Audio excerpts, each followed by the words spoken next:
Hello, my name is Julie Davidson, and this video is for Session 3 Discussion Board Post in HCA 610 Economics and Healthcare at CCU. This week's topic is on responsibility centers and breakdown analysis. I will be referencing from the 4th edition of Healthcare Finance, Basic Tools for Non-Financial Managers by Baker & Baker, and that's 2014. Let's first consider a Bible verse taken from Luke 14:28 through 30, the NIV version. It says, "Suppose one of you wants to build a tower. Won't you first sit down and estimate the cost to see if you have enough money to complete it? For if you lay the foundation and are not able to finish it, everyone who sees it will ridicule you, saying, 'This person began to build and wasn't able to finish.' It is foolish and irresponsible to spend more than one has incoming. Neither is it being a good steward of what God has entrusted to us." Please also refer to Proverbs 27:23, also from the NIV. "Be sure you know the condition of your flocks. Give careful attention to your herds." We are to look out for our subordinates and co-workers' needs and welfare, and this also includes helping to watch out for them in their departmental jobs and positions, including in the financial sphere as well. I will last mention, as some of you already have, a very wise verse, which is 1 Corinthians 14:40 NIV, "But everything should be done in a fitting and orderly way." God is a God of peace, and organization definitely helps to ensure peace. Business and healthcare finance, if not organized and managed well, can certainly lead to chaos and financial strain. To help healthcare organizations stay organized and controlled, there are responsibility centers.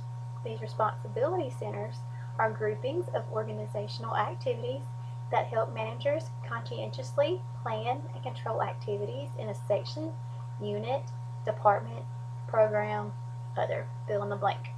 For example, one type of responsibility center is a revenue center, and is, as its name suggests, responsible for producing returns that meet a certain financial goal or target. And they are also responsible for controlling costs. According to Baker & Baker, in the case of healthcare, this goal would likely focus more on volume rather than on dollar amounts. And that's because usually the greater the volume, the more income. The centers allow for better organization and more effective communication. The department managers can manage, plan, and control for their groups, and then each report to the top administrative manager. As a result, the top manager can then look at each group as individuals and also as a whole comparatively. Likewise, these groups will have different rates of activity, spending, and different volumes they incur. Balancing revenues and costs is important as to not spend more than is received.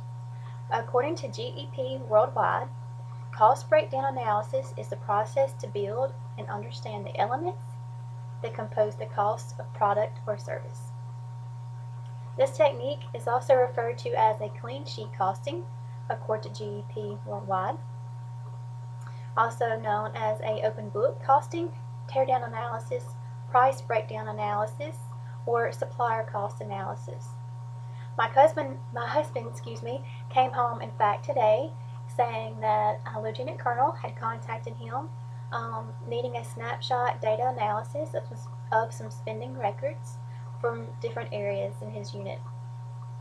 Unlike him, in my current position, I have no control or input when it comes to our department budget or spending. If I eventually become our health science division head, then each health science department would report to me about their budget and spending, and this would include itemized spending reports. Each division head, whether it's the science department, arts, humanities, math, whatever it may be, each division head must report to a higher administrative person, such as a dean or the vice president. Those persons must then report to the board of trustees and the president of the college, and they make the final say-sos. If or until I have more than a faculty member standing at the college where I'm currently working, I will unlikely directly get to use this course, but I find it very interesting, and I'm thankful to have it under my educational belt, and I'm thankful that should the opportunity arise in the future, that I will have this to apply. It will be important for me to stay on top and be educated, to stay up to date and fresh on financial and economic skills. I always want to be prepared and eligible. So that's it for this week's discussion board post. Want to say I hope that y'all have a happy 4th of July week, and thank you for all those who have served and are serving. Happy Independence Day.